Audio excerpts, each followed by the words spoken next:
Welcome to County Report This Week. I'm Lorna Virgili. Thank you for joining us. We start the show this week with a hearing that took place at County Council where the county's Chief Administrative Officer and the Director of General Services briefed council members on the status of the Silver Spring Transit Center. Both answered questions regarding their remediation process and future operations of the center.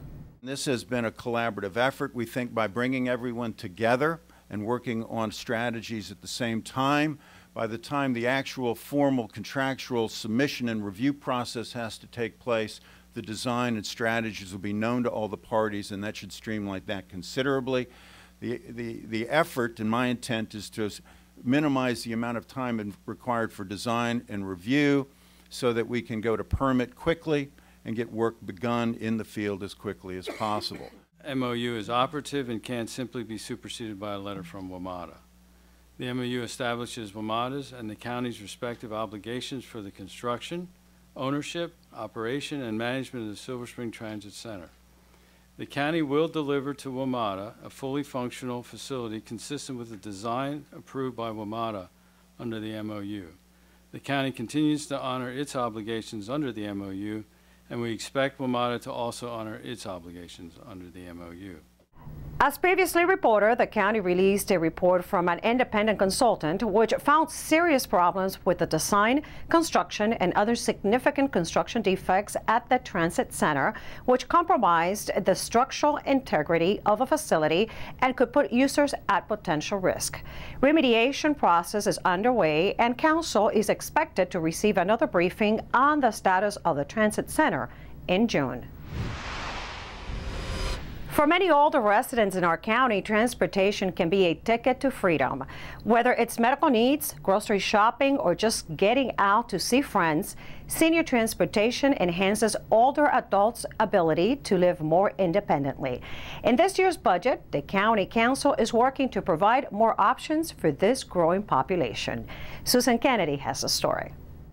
Lorna, the number of seniors in this county is growing by leaps and bounds, and that's prompted county officials to take a new look at how we help those seniors age in place. One issue that's received a lot of attention, senior transportation. Every day at the Holiday Park Senior Center, this bus drops off a group of seniors who are part of a nutrition program there. Many of them don't drive a car and have a difficult time securing other transportation. For them, having a way to get out of the house is a godsend. I spent 5 years in the house because I couldn't drive anymore. My eyesight was too bad. So this is a whole new world for me. I've made new friends, and it's just brought me so much happiness. Come on, Miss Minnie. Some of them like to get out because sitting in a house looking at four walls is not a really pretty sight. So get out and meeting people and playing cards and bingo and, you know, different activities, exercising. Councilmember George Leventhal says providing that transportation for this county's older residents is a duty. Certainly where you have individuals who either don't have access to an automobile or really shouldn't be driving any longer, we certainly want them to stay in the county. We want them to have access to social opportunities, to meals, to recreation centers where we have senior activities. Especially people that are living alone, you know. This is an out for them, you know, to mingle with other people at, you know, at their age. In this year's budget proposal, the county executive has requested additional funding for free transportation service to 5 county senior centers, as well as the creation of a mobility manager to coordinate transportation needs for low and middle income older adults in the county. So what we're doing in this budget, we're adding a mobility manager in Health and Human Services who will oversee all of these programs, both by the government and by nonprofit service providers. Pass. They want to make sure that seniors are not isolated, that they remain a vital part of our community, and obviously moving from home to activity and back is a big part of that. The money earmarked in this year's budget will also be used for a marketing campaign to make sure seniors are aware of the transportation programs that are available to them. We're enhancing and we're coordinating better making sure that everybody's served no matter what part of the county that you're in, making sure that we know that there are programs for seniors at, at the rec centers, that there's meals, that there's activities, lectures, classes. There's a lot to do, and to make sure that the seniors who want to participate can get to those activities. In Rockville, I'm Susan Kennedy for County Report This Week. Executive Leggett was our guest at the county's Spanish language radio show Montgomery Al Dia this week, where he discussed several aspects of the FY14 budget and commended County Council for approving the employee compensation package recommended for the next fiscal year. All county employees will receive a pay raise of at least 3% starting next July. I applaud the council for their action, their leadership. We've had a really difficult challenge over the last few years because a number of things have happened to close that $2.7 billion gap. In order to do so, our employees have really sacrificed a great deal. They provided over the last few years approximately $30,000 of givebacks that allowed us to close this gap. County employees had no cost of living increases for 4 years, no steps and increments for 3 years, and up to 8 days of furloughs, in addition to changes in cost-sharing arrangements for health and retirement plans. All of these measures saved the county over $469 million in the last 4 years. To see the entire radio show, visit MontgomeryCountyMD.gov. The County Council has introduced 2 measures to reduce the energy tax, both of which were discussed at this week's Government Operations Committee. Both proposals would revise the fuel energy tax rates to reduce the projected revenue received from the 2010 increase in the tax rates by 5% in Council President Nancy Navarro's resolution or by 10% in Council Member Phil Andrews' resolution. Committee members agreed to put the reduction on the budget reconciliation list with the revised amount to be determined when the budget is finalized. It's important to reduce the energy tax because the county, at the proposal of County Executive Leggett, the County Council in 2010 passed a huge increase in the county's energy tax. It increased rates that ended up being 155% increase on homeowners and a 60% increase on businesses. And our energy tax is by far the highest in the region, and it makes it makes us less competitive, particularly with other jurisdictions, because they all have much lower energy taxes. In addition, the energy tax, the county's energy tax, is 10% of most people's energy bill, and that's a higher percentage than people pay for Social Security or for state and local income tax combined. And the county promised that it would be temporary. So the county needs to keep that promise, to phase it out. Recently, the county celebrated its 13th annual housing fair in Gaithersburg. Hundreds of homeowners attended in the hopes of refinancing and finding other options to avoid foreclosure. I came here today because they just opened an MPDU program in Olney called Olney Spring, and I wanted to get information about that and try and get in the lottery to purchase a home in Olney instead of being a renter. Huh? Yeah, so that'll help. She was one of the 8 lucky attendees who won $500 to help pay for the rent or mortgage. That was just one of the incentives county residents found at the 13th annual housing fair, where homeowners and potential buyers got free housing counseling in hopes to improve home retention and affordability in the county. We still have large numbers of people who do not have adequate housing. We made a significant improvement in that we provided nearly 8,000 additional units in Montgomery County for affordable housing in the last few years. But unfortunately, there's still a great deal that we have to do. And this is why this type of fair is helpful, because it can help everyone from A to Z in terms of the housing needs. How do you find loans? How do you avoid foreclosure? How do you find housing? What are the best prospects for you?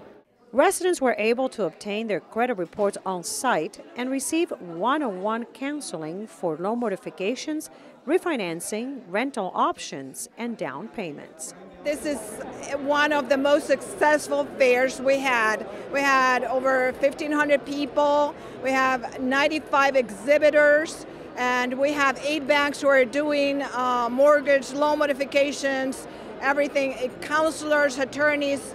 Everything just went really, really great. For more information on housing options, visit the county's website or contact the Housing Opportunities Commission at 240-627-9400. Executive Leggett recognized the first 7 businesses to be certified under the county's new Green Landscape Business Certification Program. The program emphasizes actions landscape companies can take for their clients to enhance county environmental goals, including reducing pesticides, planting native canopy trees, installing rain gardens, and conserving water. This is our model program. We know we can't achieve the water quality goals that we have in this county that the state is requiring of us and that we've taken on because we want to give our children clean water. We can't do it unless we have all your help. And this program combines all of the good things and is a model for us. When we come back, the forensic evidence of a criminal case that shook our community was openly discussed at Montgomery College. We'll take you there. Save the date, Saturday, May 18th for the 4th Annual Gaithersburg Book Festival. Meet local authors and national celebrities like MTV original VJs Nina Blackwood and Mark Goodman, and superstar children's author John Sheska. So bring the entire family for music, writers' workshops, kids' activities, and so much more. Saturday, May 18th, 10 a.m. to 6 p.m. in Old Town Gaithersburg. Admission and parking are free at the Gaithersburg Book Festival. Everywhere you look, there's a great story. Are you sure they can recycle us, Clamshell? Hey, Dome, we're on a new recycling postcard. I can't wait to make a new start. Maybe I'll be a red carpet at a big premiere. And I'll get to paint the White House. Shh, here he comes. Now you can recycle more plastics in Montgomery County, including #1 PET plastics such as clamshells, deli containers, trays, lids, domes, and cups. We're in! For more information on recycling, contact the Montgomery County, Maryland Division of Solid Waste Services at 311. The wait is over. Recycle more plastics today. Welcome back to County Report This Week. I'm Lorna Virgili. The 2011 Lululemon murder case made headlines in our area not only because of the savageness of the crime, but also because of a false story concocted by the convicted murderer. Recently, the case's prosecutors spoke at the college to an audience of forensic science and criminal law students at Montgomery College. Brianna Horowitz has more.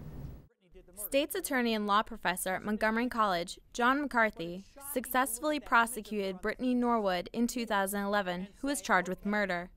McCarthy has changed the future and the outlook as Montgomery College advances their forensic analysis and tactical decision-making skills in the legal studies program. Well, let me tell you, we begin to look at blood spatter, finger and palm print impressions, DNA profiling, track and trail, luminol, forensic odontology, medical experts, sexual assault, forensic pathology. We begin to look at all these different sciences to say, wait a minute, does her story fit? McCarthy proceeded to talk about the decision-making skills used throughout the trial to prosecute Norwood. The day we made the decision to arrest her, we didn't have any of this. We just thought that her story didn't make sense. She'd been so inconsistent, and so they put her under arrest. But let me tell you, that was a huge decision that we fought about for 5 hours. He pointed out that there was, 1,500 objects that had relevant data to the case. He chose 26, and that's what's important, to understand the importance of those 26 data points. We need to actually have these real life examples of exactly what we're going to be doing, what we're going to be focusing on, and what we're going to be seeing on an everyday basis. We learn a lot about how the decisions are made, why they're made the way that they are. It's a tedious process. We talked a little bit in McCarthy's class in his intro class about the blood spatter and about the different tactics they had to take in determining this case, how to go about prosecuting it, how to even find the person who did it. The legal studies program has certainly come a long way since this trial. For a County Report This Week at Montgomery College, I'm Brianna Horowitz. It's official, the Capital Bike Share program will start in Montgomery later this year. 50 bike stations will be installed throughout the county. 20 of them will be installed in the Rockville and Shady Grove area. And another 30 stations will be located in the down county along the Red Line corridors. Some 500 bikes will provide a cost-effective and healthy way for better transportation connections 24/7. The goal is to locate the bike share stations at each of the Metro Rail stations in the areas served. Bike sharing provides short-term bicycle rentals at self-service automated docking stations. Bikes may be picked up at one location and returned to another. The Mid-County and Down-County stations are expected to be installed by the end of the summer. For more information on the region's bike share system, visit capitalbikeshare.com. When we come back, 9 members of our community became honorees at Imagination Stage. We'll tell you why. And MCPS announced its Teacher of the Year. Stay tuned to find out who that is. I'm Rockville 11's Jennifer Ligsay. Where can you find rockets, reptiles, and robots in Rockville? We'll tell you all about the city's annual Science Day event when County Report This Week continues. If it wasn't for his doctor, he wouldn't be here. If it weren't for Montgomery County Fire and Rescue, he wouldn't be here. If it wasn't for the phone call, we wouldn't have been there. If I didn't call, I don't know where we would be. Montgomery County emergency responders are there when you need help at no cost to you.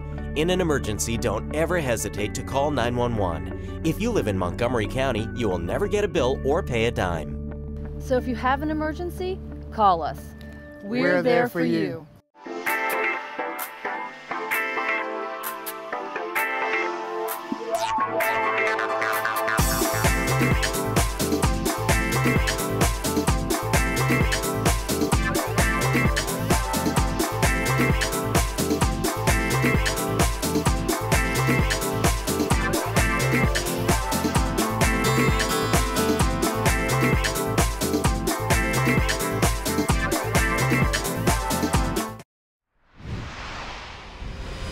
Welcome back to County Report This Week. I'm Lorna Virgili.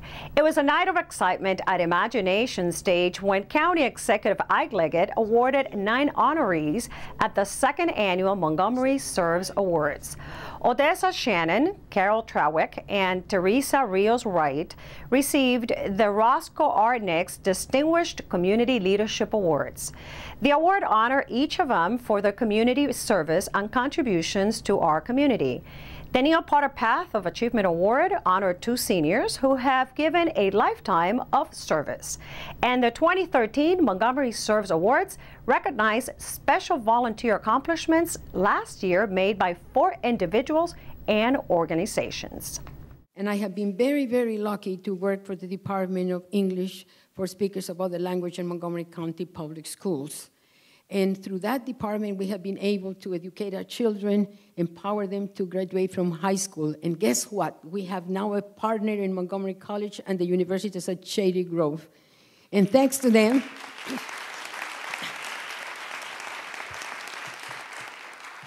we're empowering our kids to get an education to go to the university. And just like you, we believe that helping our kids is going to give us peace, prosperity, and sustainability in our nation.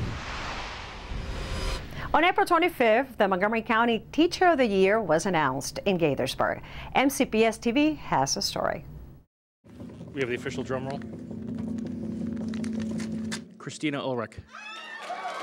Christina Ulrich, a kindergarten teacher at Brookhaven Elementary School, has been selected as the 2013-2014 MCPS Teacher of the Year.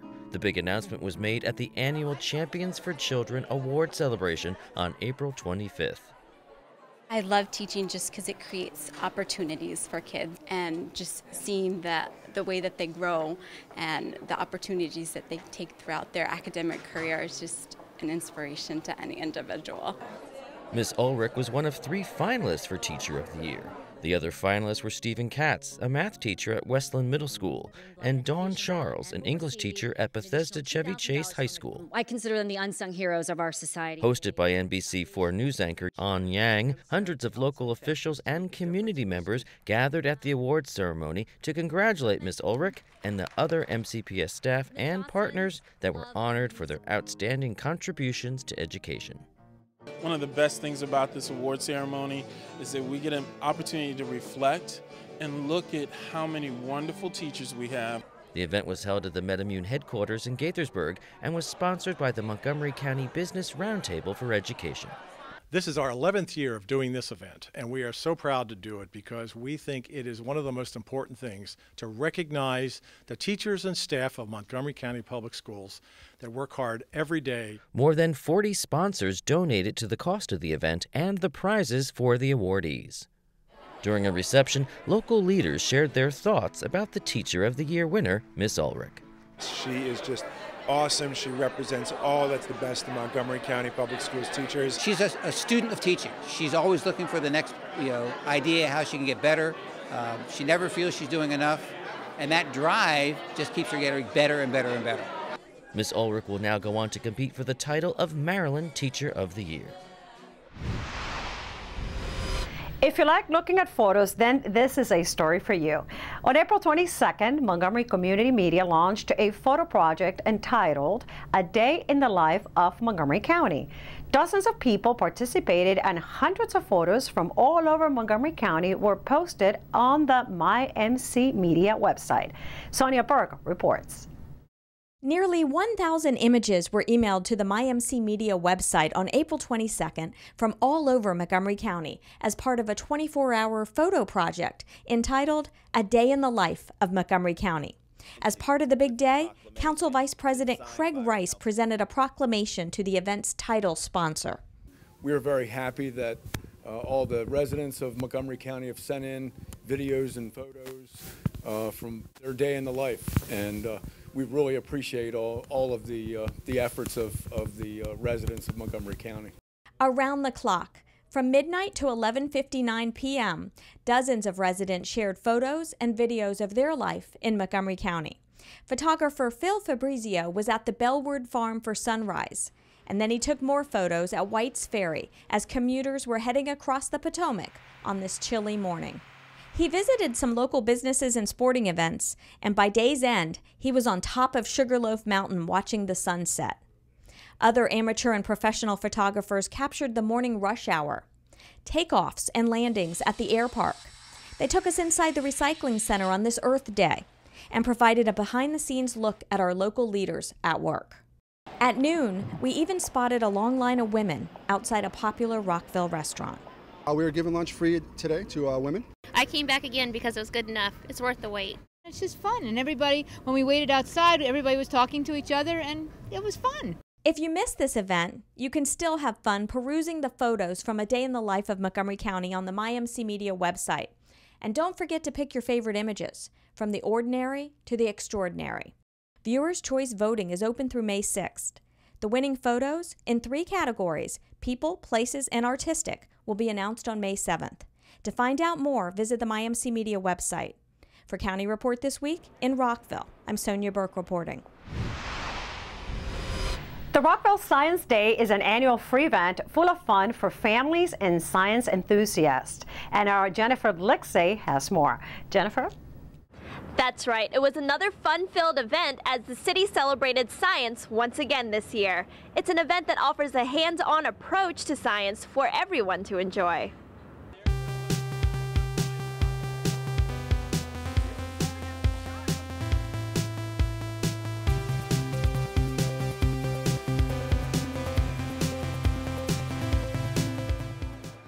From a look at science in history and into the future, this year's Rockville Science Day exhibited all aspects of how you can find science in everyday life. Well, it's Rockville Science Day, and we've been coming for years. It's a great way to showcase what Rockville does in the science community, and a great opportunity to bring your children and families out to really have hands-on experience and learn a lot. Celebrating its 24th year, the event has grown since the first day it started, according to Mayor Phyllis Marcuccio. We're up to we're 72 different exhibits, and that's phenomenal when you figure we started out with just a few. And it's a clear message that the scientific community sees Rockville as a place to display its activities. From programming robots to meeting animals, families got the chance to learn why science is fundamental. Science is really important, and it's really what drives the country. It's really what makes us have our breakthroughs. We have cars, fuel efficiency, and it is really important, and it's what actually progresses life and makes life better for everybody. Youth are the next generation of innovators. We're the ones who are going to be building the newest computers, making the newest processors, making the connections that will make our world kind of turn and move into the future. To learn more about the Rockville Science Consortium or Rockville Science Day, visit rockvillescience.org. For County Report this week, I'm Jennifer Lakesay. When we come back, Executive Leggett goes tree planting to promote a tree canopy conservation bill.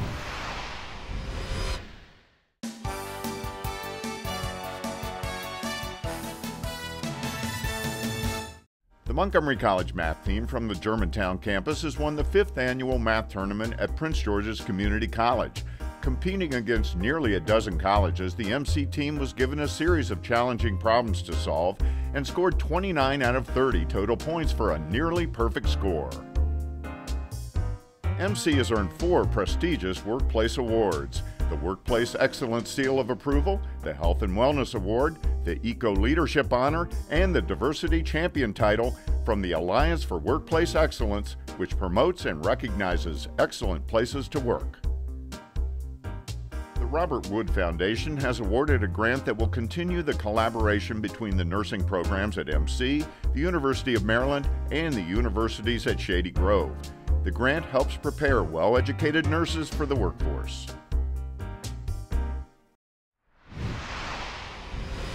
Welcome back to County Report this week. I'm Lorna Virgili. In an effort to encourage passage of his tree canopy conservation law, Executive Leggett celebrated National Arbor Day by planting a tree. His bill proposes a way to fund replacement of trees lost to development by creating a dedicated tree placement fund to replace tree canopy that is significantly disturbed during development or redevelopment of existing neighborhoods. The event was held at the Bethesda Library, where participants planted a yellowwood tree and a native white dogwood. Tree covers over half of Montgomery County. The bad news is that we have an awful lot of trees that are being lost in Montgomery County, and we can see quite a bit of erosion as a result. So this is why Bill 3512 is needed, the Tree and Tree Canopy Conservation Law. We need this legislation. The reason is that our urban trees canopy is endangered. This is because new development patterns are increasingly redeveloping in the older areas. In our Pet of the Week segment, let's go to Kathy Stanhope from the Humane Society. Today she brings us a male guinea pig. Kathy? Hi, this is Kathy Stanhope with your Pet of the Week at the Montgomery County Humane Society. And this little critter is Lyle. Lyle's possibly the littlest guinea pig I've ever met. He is a guinea pig, as you can see. He's tricolor. He's white, black, and tan. And he's just a couple of years old, and he was given up by some people that just didn't want to keep him anymore. But remember, guinea pigs are very easy pets. They're very easy to take care of. They're really sweet, and they're good for kids that maybe have dog or cat allergies, and if your child wants a pet, and you can't have a dog or cat because of allergies or maybe because of a landlord, you can always have a guinea pig. They're very easy. You feed them a carrot once in a while. You have guinea pig chow, a little hay. You clean the cage out every once in a while, and they're good, friendly pets. And they like to come out of the cage once in a while, too, so you can play with them. Your kids can sit on the floor and do their homework and have the guinea pig keep them company while they're doing their homework, and it makes it a little bit easier to get through that social studies every night. And I don't know if you can hear right now, but he's making little guinea pig noises. It's very cute. Remember, if you're looking for any kind of pet, come down to the shelter first. We have everything you can possibly imagine. We even have a couple of chickens here right now. So we know that you always think of the shelter if you're looking for dogs and cats. But if you want guinea pigs or chinchillas, and especially rabbits, we have a lot of rabbits right now, check out the shelter. Go visit us on the web at mchumane.org and see all the different animals that you can adopt, or you can even foster if you're not interested in adopting right now.